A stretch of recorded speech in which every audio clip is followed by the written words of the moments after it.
treat with the police, service commission, etc. And bring all of these functions under one body, which would be a modern 21st century piece of legislation. A critical element of this will be in the composition and appointment of the board that governs that. And we feel while substantial headway has been made in this regard in trying to create a bipartisan approach to managing the police. For example, the last 2 police service commissions have been appointed by agreement between government and opposition, but that is an informal arrangement. And we feel that that should be embedded in legislation and ideally in the Constitution. Moving on, what we felt during the process, while we're going to get input from functions and occasions such as tonight, we felt that we needed to establish a philosophical framework within which we would work on the progressive agenda. Last year, you will recall the opposition expressed reservations about some of the crime bills, particularly those that dealt, the 2 bills that dealt with holding persons without bail for an extended period of time. These bills and other get-tough type approaches generally extend the powers of the police, encroach on the rights of the citizen, reduce access to bail, and extend the range of and sanctions for criminal acts. And then these tough measures are often accompanied by tough talk.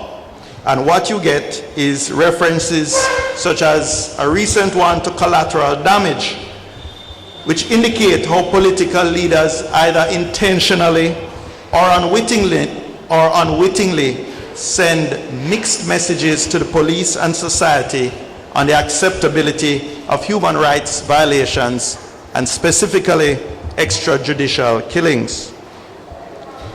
Our progressive agenda, we believe, commits us to making a safe and just society, commits us to making Jamaica a safe and just society. But essentially, crime control efforts must be disciplined by the rule of law, due process, and respect for individual rights and human dignity. This approach is central to our party's democratic values, and we will continue to stand for these values. And just start moving towards closing, one of the things we want to do is we recognize that the task force, that a country such as Jamaica has only so much resources for law enforcement. And therefore we need a strategic focus. We can't diffuse our efforts across every possible target area. So we felt, and this was very much informed by the research and the work done by Professor Harriott and his colleagues.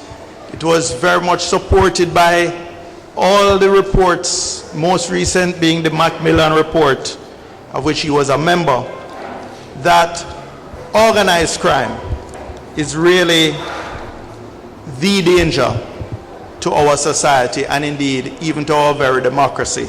And this must be the area which we should target. We also need to break the link between politics and crime.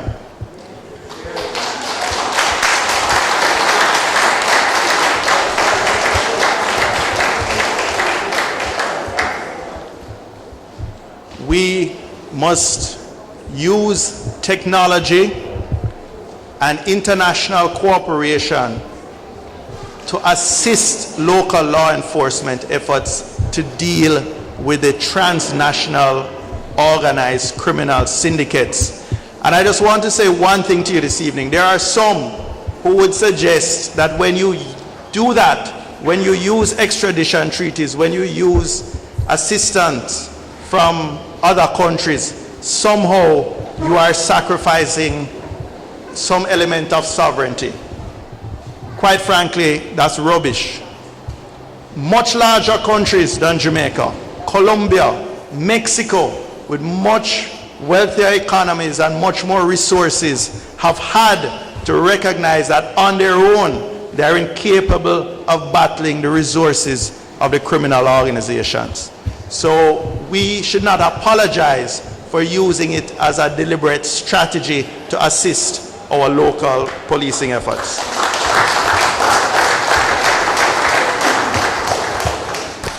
And just want to put up a slide that shows you the gang-related murders. And this is coming from the official police statistics. 46% of all reported murders are identified as being gang-related. And this category has grown by 15% over the past 2 years. But this is what has been officially recognized as that. Anecdotally, and I think as recent as yesterday, I heard a quotation from DCP